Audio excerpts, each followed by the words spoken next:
Sveiki, lentvariečiai. Taigi, kas yra jaunimo interesai ir kodėl jiems reikia atstovauti? Gal kiti gali už žmonės atstovauti jų interesus? Realiai tai, kas yra jaunimo interesai, aš dabar apie taip gal pirmą kartą sumačiau, nes savo nekėliau tokio klausimo niekada. Nors aš pati galiu save priskirti jaunimo, nes esu jauna. Tai nelabai man aišku, kas yra jaunimo interesai, bet matyt jie yra. Ir matyt, jeigu jie yra, tai juos reiktų atstovauti kažkaip. Ir man atrodo, kad gal tai ir vyksta Lietuvoje. Klausimas, kaip tai galima daryti. Ar tai galima daryti, ta prasme, viešai ir aiškiai ir pasisakant, nežinau, mitinguose ar dar kur nors. Ar tai galima daryti tiesiog darbais. Man atrodo, kad aš apskritai nemėgstu jokių partijų, jokių tokių didesnių susikūrimų ir kažkokių visuomenės ten, nežinau, grupių, tos nemėgstu joms priklausyti ir dažniausiai tai man atrodo, kad tiesiog individualiai aš kažką padarau tam, kad būtų, ta prasme, turint omeny, pavyzdžiui, kokią nors ekologiją.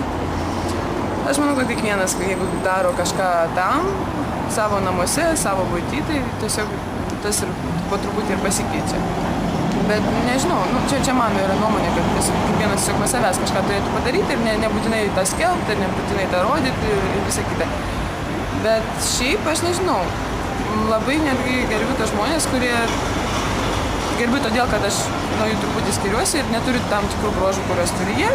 Gerbiu tos žmonės, kurie sugeba organizuoti kažką, nes čia daug iš tikrųjų jėgų atima ir reikia tam įgūdžių organizavimo ir, ta prasme, valdymo žmonių ir visko. Ir tie žmonės, kurie daro, tarkim, tas jaunimas, kuris daro tam tikrus festivalius, organizuoja savo lėšom, savo jėgom, arba kažkokius projektus, už kažką, prieš kažką. Jie, šiaip tai vyksta Lietuvoje, jie galbūt neturi kaip ir tokio, gal labiau tokio palaikymo, bet nežinau, norinti galima rasti ir paramos, ir ta prasme, ir kažkokių rėmėjų, ir viską. Ir šiaip viskas su tuo neblogai pas mus, man atrodo. Tai vat, o šiaip tai dar labai gerai, kad jaunimas apskritai bando kažką daryti tokio, o ne tik, kad sėdi ten visą laiką ir brūkšnoja tą patį, arba ten vartoja tą patį. Bet, man atrodo, atsiranda aktyvistų kažkokių, kurie kažką veikia.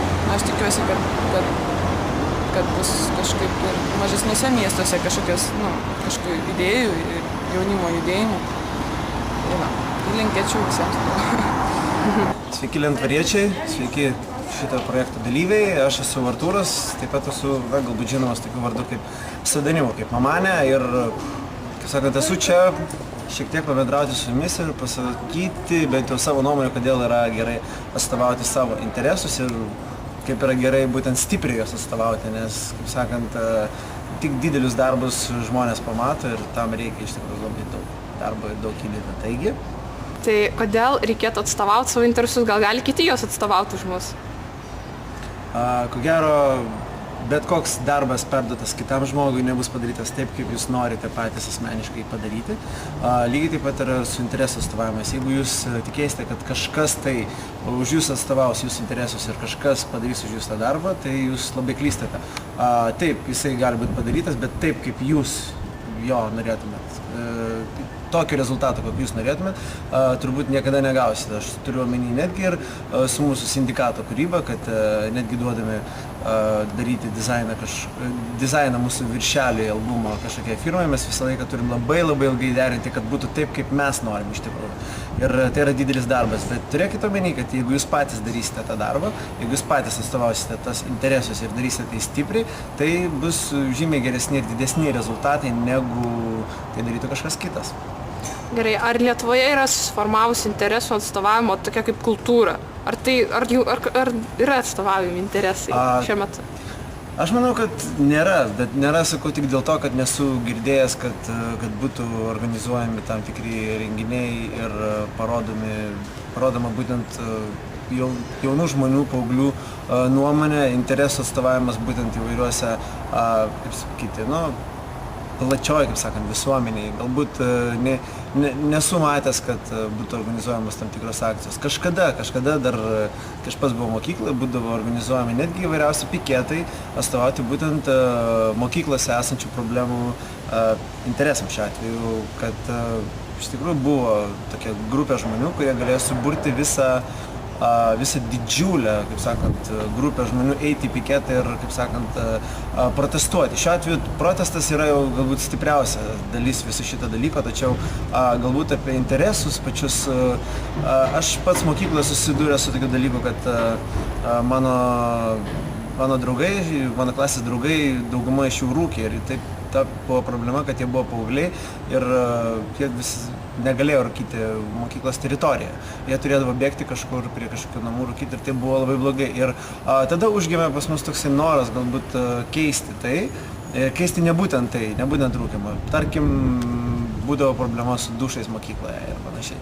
Ir mes pradėjome rinkti parašus, mes pradėjome rinkti žmonės, kurie galėtų, žmonių grupę, kuri galėtų būtent mūsų interesus pakeisti mūsų norus ir galbūt ne tiek, kiek išprievartauti iš mokyklos, bet galbūt netgi ir gauti tam tikrų lėšų, kad tai būtų skirta mokyklai, tarkim, mes gautume normalius dušus, į kuriuos mes galėtume nueiti po fizinio lavinimo pamokos.